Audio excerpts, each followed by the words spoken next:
창세기 33장 1절부터 4절까지의 말씀입니다. 우리 하나님의 말씀을 경외하는 마음으로 자리에서 일어나셔서 저와 여러분이 한 목소리로 함께 읽겠습니다. 야곱이 고개를 들어보니 에서가 장정 400명을 거느리고 오고 있었다. 야곱은 아이들을 레아와 라헬과 두 여종에게 나누어 맡기고 두 여종과 그들에게서 난 아이들은 앞에 세우고 레아와 그에게서 난 아이들은 그 뒤에 세우고 라헬과 요셉은 맨 뒤에 세워서 따라오게 하였다. 야곱은 맨 앞으로 나가서 형에게로 가까이 가면서 7번이나 땅에 엎드려 절을 하였다. 그러자 에서가 달려와서 그를 끌어안았다.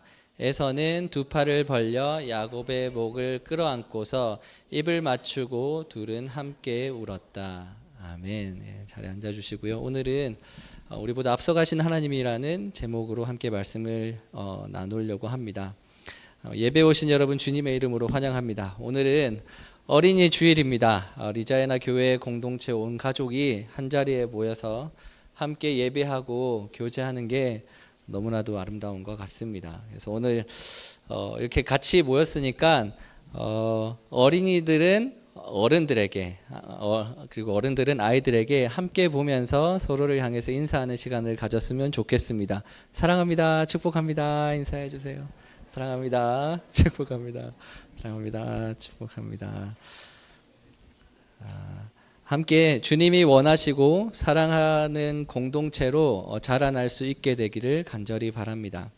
오늘의 말씀은 야곱과 에서가 함께 만나 화해하는 말씀을 담고 있습니다. 4절에서 서로 목을 끌어안고 입을 맞추면서 함께 울 정도로 이들은 서로를 그리워하였고 그리고 이전의 허물들을 모두 용서할 수 있었습니다. 이러한 가정들이 어떻게 이루어졌는지 살펴보면서 하나님께서 야곱을 어떻게 성장시키셨는지를 함께 말씀을 통해서 나눌 수 있는 시간이 되었으면 좋겠습니다. 여러분 혹시 형제들, 자매들, 남매들 사이에서 함께 싸우신 적이 있으십니까? 당연히 싸웠겠죠. 저는 어릴 적부터 그레이드 11까지 고등학교 2학년까지 동생이랑 정말 많이 싸웠습니다. 그때 당시 제 동생은 약 올리기의 신이었습니다. 그레이드 9까지 저와 동생은 키 차이가 30cm가 났어요. 머리 하나가 더 있었고 얼굴도 저보다 훨씬 잘생겼었고요. 말씀을 잘 들으셔야 됩니다. 잘생겼었고 그리고 운동도 굉장히 잘했습니다. 농구를 학교에서 대표를 할 정도로 되게 잘했어요. 그리고 옷 입는 센스도 좋았는데 그때 당시 저는 키도 작고 왜소하고 소심하다 보니까 대인관계를 제대로 하지를 못했어요. 보통 학교에 가서 막 둘러보시다 보면 그 제일 앞자리에 그 키 조그만한 애들 한 3-4명이 모여갖고 막 노는 그룹 있잖아요. 제가 그런 그룹들 중에 한 명이었습니다. 그러다 보니까 모든 면에서 잘 나가는 동생에게 어느 정도의 열등감이 저에게 있었습니다. 그래서 물건을 사러 가면 늘 저보다 큰 동생을 형이라고 하면서 얘기하는 그 가게 점원분들 너무 싫더라고요. 맨날 저한테 막 동생이 아주 귀엽네 막 이렇게 하는 게 너무 싫어서 그런 좀 마음에 좀 어려움들이 항상 있었어요. 그러다 보니까 동생과 노는 게 즐거웠지만 마음 한켠에는 어느 정도 제 마음에 경쟁의 마음이 있었습니다. 제가 잘 못하는 것을 잘 알고 있었음에도 불구하고 이상하게 동생한테 너무 지기 싫더라고요. 그래서 그 지는 것이 너무나도 자존심도 상했었고 그래서 이런 혼자 가지고 있는 열등감 때문에 제 어린 시절 동생과 함께하는 시간들이 많은 다툼들이 있었던 것 같아요. 지금은 좀 잘 지내고 있습니다. 그런데 이런 저의 예전의 성향을 제 동생은 너무나도 잘 알고 있었어요. 그러다 보니까 동생이랑 같이 놀다 보면 제 동생이 살살살 저를 이렇게 긁고 약 올리기 시작합니다. 막 형을 놀리고 막 그러다가 제가 조금 이제 화가 나는 모습을 보이기 시작하면 잠깐 멈춰요. 그래서 제 화가 가라앉을 때까지 조금 기다리다가 다시 또 가라앉았다 싶으면 또 살살 약 올리면서 막 그렇게 놀았거든요. 저를 막 그러면서 놀리면서 놀다 보니까 제가 화가 나서 한번 이렇게 화를 탁 내면 그때 딱 때마침 저희 어머니랑 아버지가 들어오셔가지고 제가 막 많이 혼났던 상황들이 되게 많이 있습니다. 그래서 되게 억울한 적이 많았어요. 저 자식 제 동생이 먼저 시비를 건 건데 내가 왜 이렇게 혼나야 되나. 그래서 막 같이 벌 서고 있을 때 이런 표정을 제 동생이 짓고 있었습니다. 옆에가 형이고 동생인데 항상 보면은 제가 너무 억울했어요. 나는 얘 막 말을 들으면서 야구 올라서 한마디 한 건데 같이 벌 서는 게 너무 억울하더라고요. 근데 제가 억울해하면서 막 꺼이꺼이 하는 거를 제 동생은 옆에서 저렇게 약 올리면서 보고 있더라고요. 하여튼 뭐 그런 어릴 적 시간들이 되게 있었는데 여기 주일학교 학생들도 많이 있으니까 여기 언니 동생, 누나 동생, 오빠 동생, 형 동생 사이가 있을 겁니다. 동생들 잘 들으세요. 언니, 누나, 오빠, 형에게 잘하시기 바랍니다. 잘해야 돼요. 제가 첫째라서 얘기하는 거 절대 아닙니다. 절대 아니고 그냥 잘하세요. 또 받드시기 바랍니다. 그리고 우리 첫째들은 동생들을 귀여움으로 받아주세요. 서로 경쟁하는 마음으로 살다 보면 저처럼 열등감을 가지고 살게 됩니다. 다투지 않을 것도 다투게 되더라고요. 가족이니까 서로 경쟁하는 마음은 내려놓고 잘 지내기 위해서 첫째들이 조금 더 이해심을 가지고 생활해야 됩니다. 그렇다고 저주라는 건 아니고 약간 좀 이렇게 품어줬으면 좋겠습니다. 이렇게 야곱은 에서를 경쟁 관계로 생각하였습니다. 그래서 그로부터 많은 것들을 속임으로써 빼앗았습니다. 이렇게 장자권을 팥죽 하나로 이렇게 사왔고요. 그리고 아버지 이삭의 축복을 가로채 버렸습니다. 성경에는 요 두 가지가 야곱이 에서를 향해서 속인 것으로 나오지만 이렇게 너무나도 중요했던 두 가지만 보더라도 야곱은 평소에 얼마나 많은 부분에서 자신의 이익을 위해서 형과 가족들을 이용하려고 했는지 우리는 쉽게 상상할 수가 있는 것 같습니다. 그렇게 야곱은 속이는 자로서의 대가를 톡톡히 치러야 됐습니다. 화가 극도로 난 에서를 피해서 어머니의 오빠 야곱에게는 삼촌인 라반의 집으로 가였습니다. 하란으로 가야 했는데 가는 길에 베델에서 하나님을 직접적으로 만날 수 있었지만 객지에서의 생활은 결코 쉽지 않았습니다. 부모님도 없고 그렇다고 자신에게 가진 재산도 없었기 때문에 모든 부분에서 살아남기 위해서는 삼촌이었던 라반의 눈치를 보고 모든 것을 의존해야 했습니다. 라반은 또 다른 경지의 사람이었습니다. 야곱의 계산과 생각을 아득히 뛰어넘는 사람이었기 때문에 야곱은 라반에게는 아버지와 형님에게 하는 것처럼 하지 못했고 오히려 속임을 당하는 인생을 살아내야 했습니다. 자신이 사랑했던 라헬을 얻기 위해서 7년 동안 정말 열심히 일을 했는데 자고 일어나 보니 자신이 생각했던 신부가 아니었습니다. 그리고 그에게 돌아온 한마디는 정말 가관이었습니다. 창세기 29장 25절 27절에 이렇게 나옵니다. 아침이 되어서 야곱이 눈을 떠보니 레아가 아닌가. 여기 앞에 이게 들어가야 돼요. 이거 레아가 아닌가. 야곱이 라반에게 말하였다. 외삼촌께서 저에게 어떻게 이렇게 할 수가 있습니까? 제가 그동안 라헬에게 장가를 들려고 외삼촌의 일을 해드린 거 아닙니까? 외삼촌께서 왜 저를 속이셨습니까? 라반이 대답하였다. 큰 딸을 두고서 작은 딸부터 시집가는 것은 이 고장의 법이 아닐세. 그러니까 이래 동안 초래 기간을 채우게. 그런 다음에 이 작은 아이도 자네한테 줄게.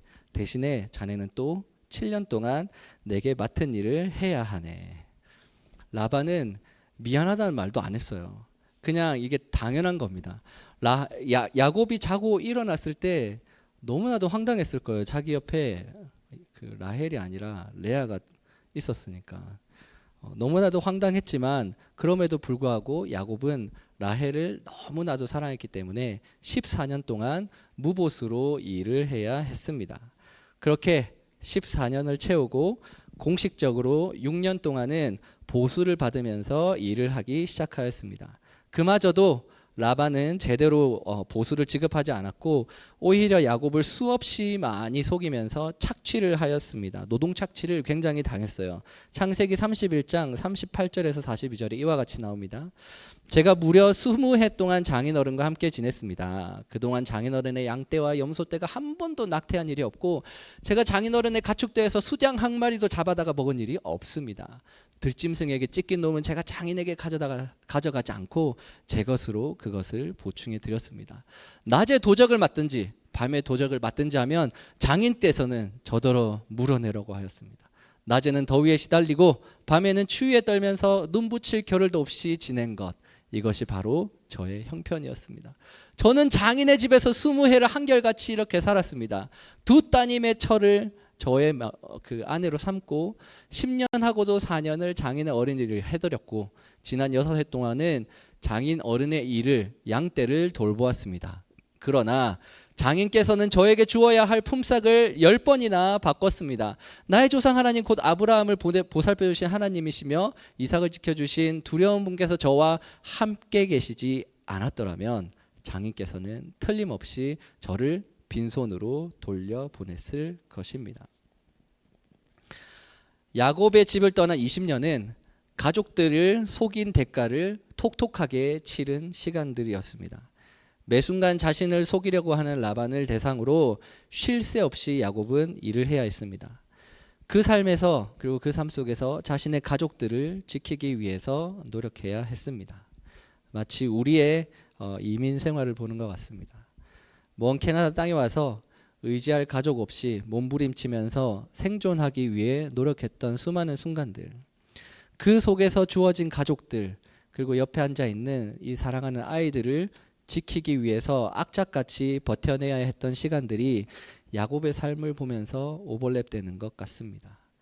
하지만 야곱은 알았습니다. 20년이 지나 비록 힘겨웠던 삶이었지만 하나님께서 그러한 삶 속에서 자신과 가족들을 지켜주었다라는 사실입니다. 오늘 말씀 42절을 한 번 더, 이건 다 같이 한번 읽어보겠습니다.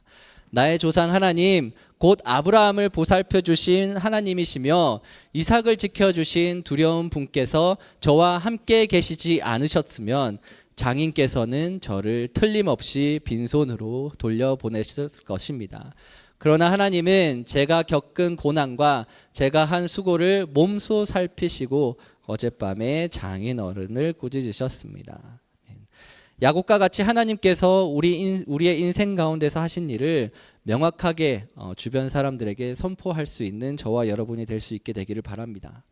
주님은 우리의 삶을 분명하게 축복하셨고 고난의 순간과 힘겨웠던 순간들 속에서도 우리들을 지켜주셨습니다. 야곱은 속이는 사람에서 속임을 당하는 사람으로 살아야 했지만 그 속에서 주님은 야곱을 성장시키셨습니다. 그리고 이와 같은 과정들을 통해서 야곱은 하나님께서 분명히 자신의 삶 속에서 함께하고 계신다는 명확한 사실을 알게 되었습니다. 사실 라반에게 도망쳐 나오는 과정에서 라헬이 드라빔을 훔쳤습니다. 이 장면에 여기 앉아 있는 여기 라헬이 드라빔을 숨기고 있는 장면입니다. 그 당시에 가족이 이렇게 드라빔을 훔쳤는데 그 당시 드라빔은 저희가 사실 이제 가족을 수호하는 수호신으로의 개념만 알고 있었는데 저도 말씀을 준비하면서 드라빔을 조금 더 깊이 있게 찾아보니까 그 드라빔은 당시 다음 세대 그 라반 이후의 세대 사람들에게 주는 재산 상속의 표징이었습니다. 야곱은 자신이 가진 것에 대해서 만족했지만 라헬은 그간의 고생이 부족하다고 생각해서 라반이 죽고 난 이후 남겨진 유산들을 차지하기 위해서 드라빔을 가지고 나온 것입니다. 라반은 자신의 재산을 노리는 야곱이 용납되지 않았고 그래서 떠나는 야곱을 붙잡고 드라빔을 찾기 위해 노력했던 것입니다. 그렇게 20년 만에 야곱이 돌아오게 되었습니다. 하지만 그 발걸음은 그렇게 가볍지만은 않았습니다. 자신이 이러한 수모를 참으며 라반과 살아야 했던 이유는 바로 에서의 분노에서 벗어나기 위함이었기 때문입니다. 그럼에도 불구하고 야곱이 가나안 땅으로 다시 돌아가게 된 것은 자신의 의지가 아니라 하나님의 명령으로 어쩔 수 없이 떠나게 되었습니다. 창세기 31장 3절에 이와 같이 나옵니다. 주께서 야곱에게 말씀하셨다. 너는 너의 조상의 땅, 너의 친족에게로 돌아가거라. 내가 너와 함께 하겠다. 조상의 땅, 너희의 친족으로 돌아가라. 하나님께서 말씀하신 이 땅은 성경적 맥락 안에서 가나안 땅 중에서도 헤브론을 이야기합니다. 아브라함이 살다가 이방인으로부터 공식적으로 산 땅이 바로 헤브론에 있기 때문입니다. 창세기 23장 2절과 16절 17절에 이와 같이 나옵니다. 그는 가나안 땅 기랏 아르바 곧 헤브론에서 눈을 감았다. 아브라함은 빈소에 들어가서 사라를 생각하며 곡을 하며 울었다. 아브라함의 에브론의 말을 따라서 햇사람이 듣는 데서 아브론이 밝힌 밥값으로 상인들 사이에서 통용되는 무게로 은 400세겔을 달아서 에브론에게 주었다. 그래서 마므레 근처 막벨라에 있는 에브론의 밭, 그 밭과 그 안에 있는 굴, 그리고 그 밭 경계 안에 있는 모든 나무가 마을 법정에 있는 모든 햇사람이 보는 앞에서 아브라함의 것이 되었다. 아브라함과 사라가 살다가 묻혀 죽어 있는 곳, 그리고 야곱이 하란으로 떠날 당시에는 이삭이 브엘세바에서 살고 있었지만 어느 순간부터 성경에 나오진 않지만 브엘세바에서 이사 와서 살고 있던 이삭이 있던 땅이 바로 헤브론이었습니다. 창세기 35장 27절에 야곱이 기랏 아르바 근처 마므레로 가서 자기 아버지 이삭에게 이르렀다. 기랏 아르바는 아브라함과 이삭이 살던 헤브론이다. 아브라함과 사라가 살다가 죽었던 곳, 그리고 자기의 아버지인 이삭이 살던 곳이 바로 헤브론이었기 때문에 하나님께서는 너의 고향의 땅, 아버지가 살고 있는 헤브론으로 가라 말씀하신 겁니다. 그렇기 때문에 야곱은 하나님께서 말씀하신 헤브론을 향해서 나아가기 시작합니다. 빈손으로 올라왔지만 20년이 지나고 고향으로 돌아갈 때 야곱은 20년의 고난의 시간이 엄청난 축복의 시간이었음을 깨닫게 됩니다. 하지만 동시에 자신이 이렇게밖에 살 수 없었던 원인이었던 에서가 400명을 이끌고 자신을 향해 오고 있다는 소식을 자신의 종을 통해서 듣게 되었을 때 야곱은 두려움에 떨기 시작하였습니다.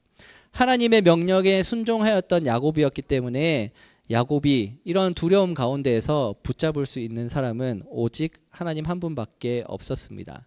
그렇게 마음을 담아서 하나님께 간절히 기도합니다. 32장 9절에서 12절에 이와 같이 나오는데 이 기도는 우리의 기도가 됐으면 좋을 것 같아서 함께 기도하는 마음으로 함께 읽어보겠습니다. 야곱은 기도를 드렸다. 할아버지 아브라함을 보살펴 주신 하나님, 아버지 이삭을 보살펴 주신 하나님, 고향 친척에게로 돌아가면 은혜를 베푸시겠다고 저에게 약속하신 주님, 주께서 주의 종에게 베푸신 이 모든 은총과 온갖 진실을 이 종은 감히 받을 자격이 없습니다.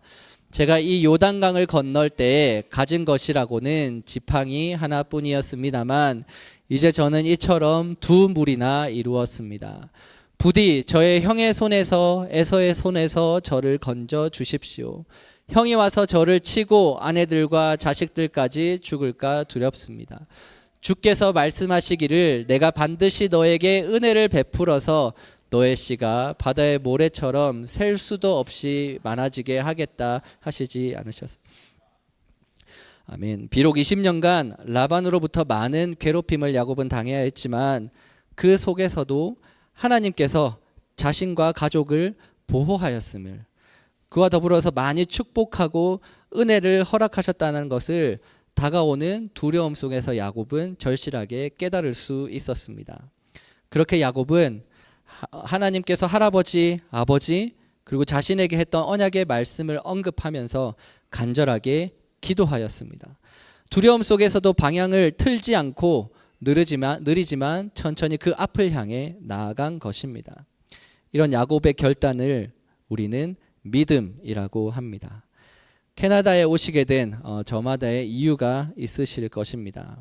하지만 그 속에서 하나님께서 여러분에게 주신 각자의 콜링들, 사명들이 분명하게 있을 것입니다.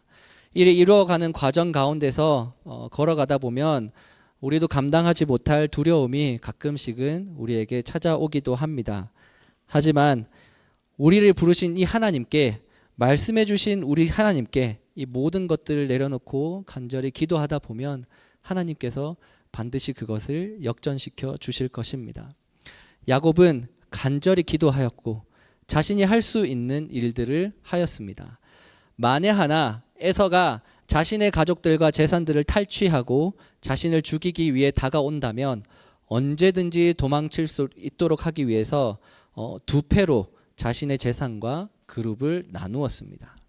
그렇게 해서 에서를 만나기 하루 전까지 야곱은 천천히 걸어갔는데 그곳이 바로 야복강이었습니다. 한 걸음 한 걸음이 굉장히 무서웠을 것이고 그러한 야복강, 그러한 두려움 앞에서 야복강 앞에 홀로 남겨진 것입니다. 이제 이 강을 건너서 에서를 만나게 되면 만약 에서가 자신을 죽이려고 할 때 도망갈 곳이 없어지게 돼요. 강을 뒤로 끼게 되기 때문에 이 강을 건너는 순간 자신과 가족들이 죽을 확률이 훨씬 올라가게 됩니다. 그렇게 망설이는 야곱에게 하나님은 찾아가십니다. 밤새도록 그와 씨름하면서 마침내 환도뼈를 부러뜨리십니다. 강을 건너든 안 건너든 야곱은 에서에게로부터 도망칠 수 없게 된 것입니다. 그렇기 때문에 야곱에게 있어서 의지할 수 있는 것은 이 알지 못하는 이 사람으로부터 받는 축복이었습니다. 32장 26절에 이와 같이 나옵니다. 그분이 나를 세려고 하니 놓아 달라고 하였지만 야곱은 자기에게 축복을 해주지 않으면 보내지 않겠다고 때를 썼다. 마지막이 될 수도 있는 시간이었기에 야곱은 더욱더 간절하게 축복을 요구했습니다. 저를 축복해 주십시오. 그리고 그러한 간절함에 하나님은 응답하셨습니다. 32장 28절 29절에 그리고 30절에 이와 같이 나옵니다.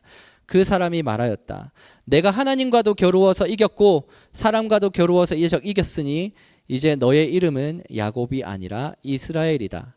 야곱이 말하였다. 당신의 이름이 무엇인지 가르쳐 주십시오. 그러나 그는 어찌하여 나의 이름을 묻느냐 하면서 그 자리에서 야곱에게 축복하여 주었다. 야곱은 내가 하나님의 얼굴을 직접 배웠고도 목숨이 이렇게 붙어 있구나 하면서 그곳 이름을 브니엘이라고 하였다. 아멘. 하나님께서 주신 길을 걸어갈 때 마주할 수 있는 그러한 두려움은 하나님께 해결해 달라고 우리는 기도하고 때를 써야 합니다. 말씀을 듣고 순종하는 과정 속에서 우리가 할 수 있는 일들은 그렇게 많지 않기 때문입니다.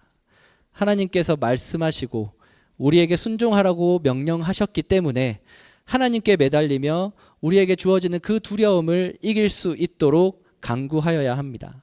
그렇게 할 때 하나님께서는 이 상황을 다스릴 수 있는 힘을 우리에게 주십니다. 그 과정에서 야곱처럼 환도뼈가 부러져서 더욱더 큰 절망에 빠져들 수도 있겠지만 마지막 때에 하나님께서 그 야곱을 축복해 주신 것처럼 우리에게도 은혜를 허락하실 것입니다. 하나님과 함께 씨름했던 그 저녁은 야곱의 태도를 완전하게 다르게 만들었습니다. 에서를 향해 나아갈 때 늘 가장 뒤쪽에서 걸어갔었지만 이후에는 걷는 것이 불편해졌음에도 불구하고 무리의 가장 앞으로 나아갑니다. 33장 3절에 이와 같이 나옵니다. 야곱은 맨 앞으로 나가서 형제에게로 가까이 가면서 7번이나 땅에 엎드려 절을 하였다. 두려움을 이겨내고 에서를 가장 먼저 만났습니다. 그리고 자신의 경쟁 상대라고 생각했고 어떻게든 우위에 서려고 했던 에서에게 7번 절을 하였습니다. 그 당시 문화에서 7번 절을 하는 것은 상대방을 자신의 주로 인정하고 나 자신을 종으로 인정하는 행위였습니다. 지난날 자신이 했던 잘못을 에서에게 직접적으로 내려놓고 사과하는 과정이자 자신의 자존심, 욕망을 내려놓는 행위였습니다.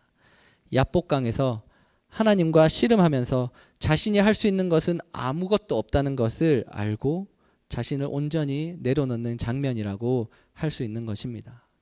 그렇게 자신을 내려놓고 회복을 위해 자신을 낮출 때 하나님께서 일하셨습니다. 33장 4절 요거 같이 한번 읽어보겠습니다. 그러자 에서가 달려와서 그를 끌어안았다. 에서는 두 팔을 벌려 야곱의 목을 끌어안고서 입을 맞추고 둘은 함께 울었다. 아멘. 하나님은 에서의 마음을 완전히 녹이셨고 둘의 관계를 완전히 회복시키셨습니다. 앞으로 가나안 땅에서 살아갈 때 에서로부터 오는 불안감, 자신이 가족을 속였다는 죄책감으로부터 야곱을 완전히 해방시키신 것입니다. 이 장면을 우리가 읽었기 때문에 우리는 성경의 의미를 조금 더 잘 알 수 있게 되었습니다.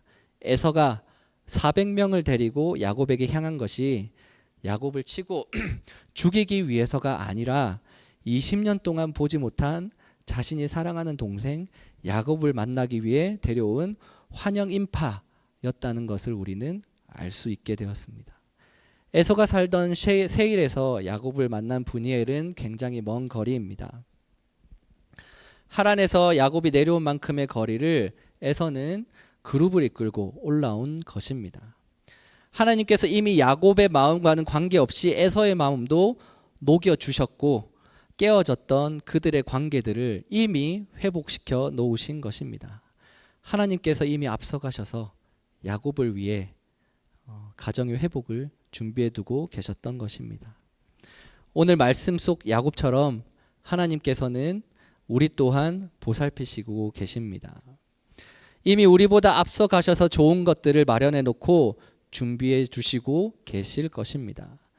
때론 주어진 상황들을 우리의 생각으로 잘못 해석하여서 두려울 때도 있지만 우리에게 주어진 언약의 말씀, 약속의 말씀을 기억하며 앞으로 나아갈 수 있는 저와 여러분이 될 수 있게 되기를 바랍니다.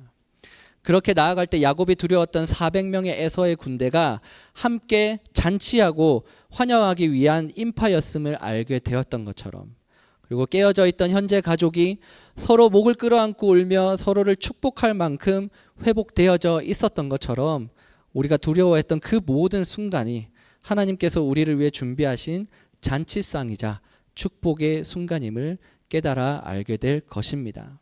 순종의 과정 속에서 깨어졌던 관계들이 회복하고 그 속에서 함께 하나님의 축복을 누릴 수 있는 순간들이 저와 여러분들의 삶 가운데서도 이어질 수 있게 되기를 주님의 이름으로 간절히 바랍니다. 아멘. 우리 함께 기도하겠습니다.